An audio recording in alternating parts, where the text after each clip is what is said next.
আল্লাহর লাখো লাখো প্রশংসা যে রব্বুল আলামিন বেশিরভাগ বিরোধী বাংলাদেশের 18 কোটি মানুষের আমের একটি দাবি আজকে আংশিক বাস্তবায়ন করে দিয়েছেন। আলহামদুলিল্লাহ। দাবি আমাদের পুরা বাস্তবায়িত হয়নি। জুলাই প্রক্লেমেশন এখনো আসেনি। বিপ্লবের পূর্ণাঙ্গ ঘোষণা এখনো আমরা পাইনি। আমরা ইনশাআল্লাহ ধাপে ধাপে সামনের দিকে এগিয়ে যাব। জুলাইকে আমরা হারিয়ে যেতে দেব না। এই জুলাইকেই বুকে ধারণ করে আমরা এগিয়ে যাব। আজও শহীদ পরিবারের গঠিত কমিটিকে নিয়ে আমরা বসেছিলাম। তাদের চোখের পানি আমরা দেখেছি।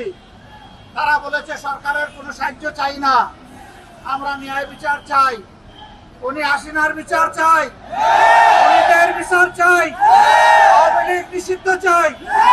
আলহামদুলিল্লাহ তাদের আংশিক দাবি পূরণ হয়েছে। এখন আমরা বলবো সরকারে যারা আছেন তারা যেন বিচারকে ত্বরান্বিত করে মানুষের প্রতি সম্মান প্রদর্শন করেন। যারা সরকারে আছেন আমরা জানি, আমরা এই সবাই মিলে তাদেরকে বসিয়েছি।